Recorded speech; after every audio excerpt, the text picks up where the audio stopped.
Si Santa Lucia daw ay si Valak. Yung nanood ka ng Danan pero hindi mo inintindi. Parang di ka nag-grade 2. Nakapanood na ba lahat ng Danan 2? Kasi ako na-curious ako dun sa story niya kasi nga merong nag-comment ng ganito at hindi ko alam kung saan siya nanggaling. Oo. So, pinost ko yung comment niya doon sa Facebook and nalaman ko na related pala siya doon sa movie na The Nun 2. Kaya, hinanap ko talaga yung mga information about dito. And napag-alaman ko na maraming revelation doon sa The Nun 2. Like, sinasabi nila, according sa theory, na si Sister Irene ay isa din sa mga descendants ni Santa Lucia. Kung saan masasabi natin na dumadaloy din sa dugo niya ang dugo ni Santa Lucia. Parang ganon. Kapamilya ba?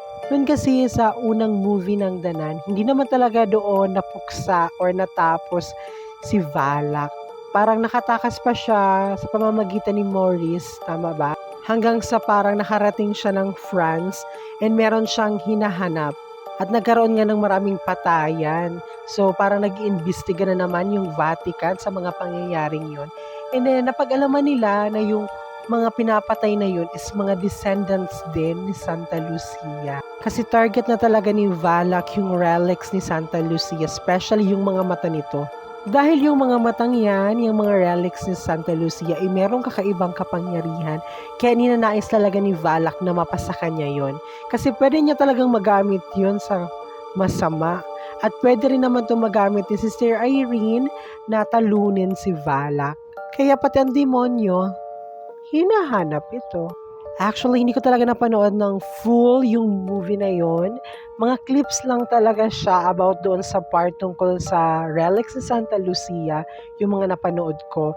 Dito rin sa TikTok, pati na rin sa YouTube. Para sa akin, malinaw rin naman na pinakita doon yung context kung saan target talaga ni Valak yung mga mata at hindi naman doon nasabi na si Santa Lucia ay si Valak. Ano ba to? Parang hindi talaga na grade 2. And para sa akin, kaya siguro merong mga gift of visions itong si Sister Irene ay dahil galing rin siya sa bloodline or descendant siya ni Saint Lucy. Kaya yung mga mata niya, may gift talaga. Kung gusto nyong makilala si Santa Lucia, meron akong ginawang video tungkol sa kanya. Matagal-tagal na din yung pagpasensyahan nyo na. Kung gusto nyo rin nga ikwento ko yung buhay niya ng more detail, just let me know in the comment section. So this is your Hermano reminding you choose to be happy and choose to be holy.